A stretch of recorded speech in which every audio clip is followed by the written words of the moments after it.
last thing you want to do as a beginner is quit because you run out of money, because you overspent on crappy keywords, you overspent on shitty customer acquisition.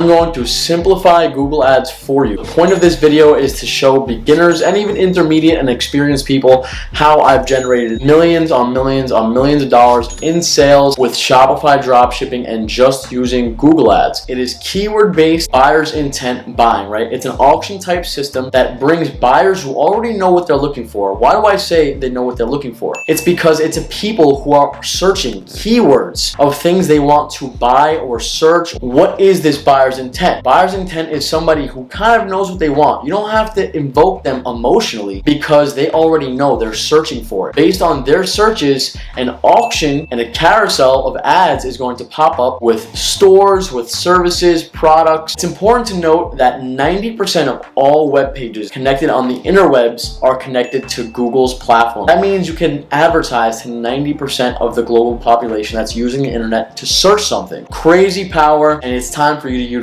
this. And the second part to targeting your traffic is knowing what not to target, negating keywords that you do not want to pop up for. So examples of this are people searching for used products, people searching for the warranty clause because they already bought the product, they just want a warranty clause, or something like refurbished, or something like cheap. Let's talk about the type of ads that Google has for you to use. Now we have the search ad, which is great for products and services alike. We have the video ads, which are great for products and services as well because they connect directly to YouTube, which is partnered with Google. We have the shopping ad, which is amazing for products. We have the display ad, which is banner ads and picture ads that are great for products, services alike. So in depth, we know we can target things like phone and computers individually. We know we can target competitors' traffic as well. And this is very important if your products or your services are better than your competitors. You can also target and block specific locations, which as you know is going to be very important for service-based or local-based businesses. If you have a pizzeria, you don't want to go outside a 20-30 mile radius because somebody who wants pizza is looking for something quick, they're looking for something easy, and they're looking for something that's very close to them. We're marketing to customers that haven't bought yet, right? People who have added to cart, people who have already searched your brand, people who have watched a long portion of your video, people who have took interest in your brand or your products already, but they haven't bought yet. And the last in-depth targeting segment is targeting demographics. You can target age groups, you can target income by household, male, female. For example, if you have a women's product like women's lingerie, women's beauty products, you can target that specifically, whereas you know the men are not really going to be buying if they don't need that product. Next, let's talk about understanding your data. So when you start running ads, you're going to want to know what you're looking at once you start spending money on the platform. You want to know what click-through rate means, you want to know what CPC, which just means cost per click, means, you want to know what cost over conversion, impression share, search ABS, because these are important statistics. Let's imagine a real auction for a second. I'm going to put some images of what the auction look like on actual Google if you don't know what they look like already. You have something with an intrinsic value, right? It has no value yet. The value is yet to be determined because people are about to bid on that value. So let's say you have the first, second, and third ranks in the auction. How much is somebody willing to bid on that very first rank to pop up first in the auction? Now imagine instead of a bunch of people in a room screaming at one person saying, I bid $1, I bid $2, I bid $3. Google just takes what you put in, your value. As long as you have manual CPC on, as long as you're putting in your own bids, you can determine where and what price you want to put yourself in the auction. If you have to, just imagine it like a real life auction. Just imagine like you have to push your bid either forward or you have to hold your bid back. How much can I afford to spend on each click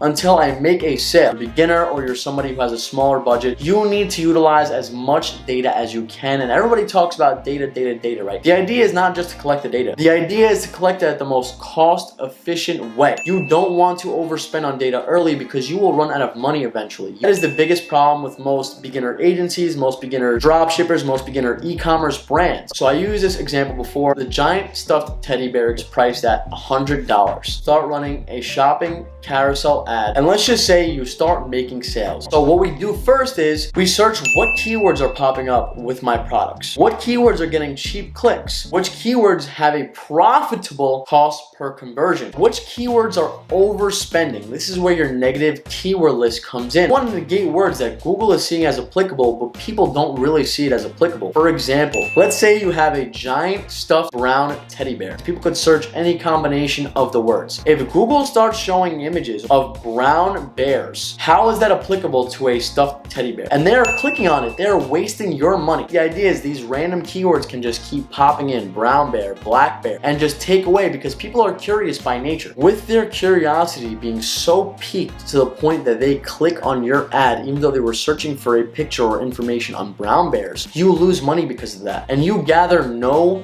important data. You actually gather bad data. The last thing you want to do as a beginner is quit because you run out of money, because you overspent on crappy keywords, you overspent on shitty customer acquisition. And now, is our data missing? Is my pixel even connected? Make sure your data isn't missing, and make sure your data isn't showing double or triple. What other campaign types can we expand into? But it has to be already bringing in fruit. The profits from one campaign should already be paying for the next new campaign, unless you want to go ahead and risk some of your budget testing that new campaign type. Because I understand when you're a beginner, it's very hard to determine how should I start. Which campaign type should I start? If you want to check out Quantum Dropshipping, please check out the links in the bio. It's a very basic idea of what we teach. And also book a free call. Talk to me. Talk about if this is a business type that's good for you, if you have the right budget, if you have the right mindset, if this is a business type that you want to talk about, right? The screenshots that I showed, that was all based around Quantum Dropshipping. And what you can do is you can book a free intro call to get an idea of if this is for you. But if you're starting from scratch, here's what you're going to want to do. So let's start with a standard shopping campaign, because we have the most control this way. And let's start with low bids, and let's collect and remove shitty keywords, just like the brown bear and the black bear example. So once you see you're in business with these products, move to a search campaign. Use the keywords that are already converting well, that already have a low CPC, that are already some long tail, nice keywords that are getting you traction. Start putting those in search campaign ad groups. As you gather more keywords from both campaigns, keep adding the ones that are bringing profits, bringing low clicks, bringing a good search impression share for a low cost. And then next, move to video and move to display ads if it's applicable. At the end of the day, guys, creativity is key. There is not one right way to do this. All I am is a professor trying to teach some students that are willing to learn some strategies that you can implement. And from there, you guys can get creative in whichever way you want. We have specific type of funnels that we build for different type of agencies that we build out, for different type of e-com brands, for different type of dropshipping stores. We cultivate these based on what works best for us. The idea for you is, as a marketer, to learn with the data, with the money that you spend, learn as best as you can, and then make informed, creative decisions to make more profits. Simple as that. So here are some basic tips going forward. Spending more is not equal to making more. You can overspend on shitty keywords, and that can lead to your demise. Spending less does not also mean that you're gonna make less. When you begin, less is more. Find and obtain great keywords, applicable keywords to your product, to your service. Find ways to execute for the cheapest costs. It is not easy as a new business owner to do this. It is not. That is why I teach all my students, I teach everyone to start slowly. You don't want to waste all your money going through this process just to end up quitting because you have no money left. I've been there, I've done that multiple times, and I'm telling you, you don't want to be that guy or girl. And the last of the basic tips, remember your advantages. If you have a smaller budget, you can hone in on more important keywords. You can hone in on your customer service, because as we know, this is a high ticket dropshipping channel. Quantum Dropshipping is based solely on high ticket, and this is a perfect example. Telescope. As you can see here, guys, this telescope volume is going crazy. You have things like $125 telescopes, $10, $220. So what are people really looking for? Are they looking for something basic to look at the stars, or are they looking for something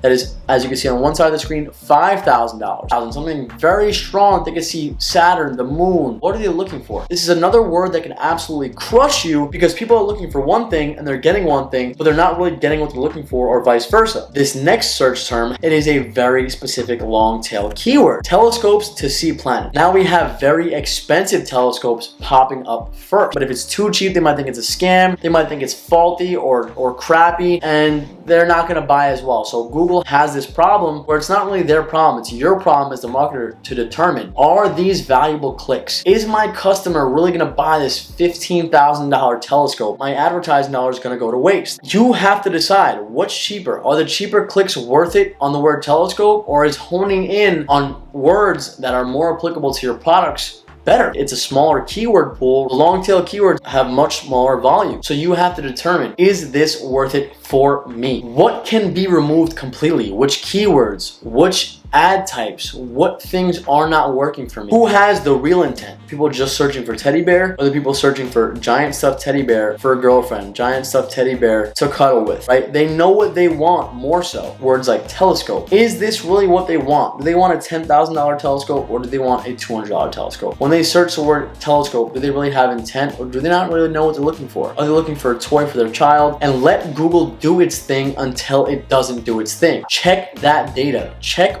which SKUs, which product types are getting the most traction. Is that the best seller, or are people just curious based on the generic keywords that they're searching? Very, very important stuff. You either pay to learn quickly, so you pay for more data faster, or you be extremely articulate. Like I mentioned, you have a small budget for lower bids, but you slowly gather keyword data, you slowly gather clicks, you slowly gather conversions. Or you pay for it up front because you have a budget, you get to scale up quickly or scale the words that are shitty down quickly. You have to pay to play, or you need to invest time at the end of the day. Now, Google really knows until they don't. The click-through rate versus conversion rate. Does it have just a good click-through rate because it is a very interesting product, or does it have a good conversion rate? That is what's most important, the conversion rate, and at what cost it's converting at, if it's converting profitably. Remove irrelevant keywords consistently. Keep up the consistency. When you add more campaigns, when you add more product types, when you add more suppliers, consistently check it every day for the new keywords that are so unapplicable, they have to be removed. And this will happen over and over and over again. Think like a consumer to know what your consumers are going to buy. And to end this off of the deeper understanding, giving Google more control does not mean it's going to be better, and it has to be a result of something that you already mastered. So you have to be the determining factor. You, the one making the ads. Is this worth doing this type of campaign, or do I give Google less control? And that is why I really like standard campaigns, especially for beginners, because you're not giving Google the utmost control. You are controlling where your devices are bidding on, where your locations, what apps you're bidding on. You're determining the percentage, the CPC. You're determining which SKUs you're bidding more on, which product types you're bidding more on, which suppliers you're bidding more on. Don't be intimidated. Start the campaigns, gather the data, and then evaluate. And this is just a last little slide to give you an idea of which track record you want to go down. Collect data and keywords when you begin. Negate the bad keywords that keep coming in that are shitty, that are overspending, or that are just unapplicable, or that are just too applicable, like telescope. Lower crappy bids. The bids that are getting a high click-through rate, that people are just curious in, have to lower it a little bit if it's not converting. Increase the successful bids. The bids on products or on product types that are getting traction with calls, with live chats, with sales, added carts, with abandoned checkouts. Those are the ones that you're going to increase the bids on. Hone in on profitable keywords. Once you see keywords starting to convert with those profitable keywords and those new profitable campaigns, expand ads and then expand the ad types, and then rinse and repeat with newer and newer products, newer and newer clients. And guys, that is a very basic breakdown of how you're going to make Google ads work for you. If you want to know how to run these specific ads, I have some videos already. Go check them out. If you want to know other things about Google ads, please leave comments. If you have questions about this video, please leave comments. I'll expand on this video if it's something I see people are interested in, but guys, please let me know in the comment section. Do not forget to hit like, subscribe, comment again, turn on post notifications. As always, Peter, Professor X, bringing you everything you need to know about everything. And also guys, don't forget, if you are interested in learning this type of dropshipping, high ticket dropshipping, quantum dropshipping, check out the bio, check out the website, check out the packages, and also book a free call. We'll talk for 15 minutes. We'll talk about your budget. We'll talk about if this is for you, and we'll talk about what your goals are, and maybe we'll see if it's for you. As always guys, be safe, be healthy, be blessed. Professor X out.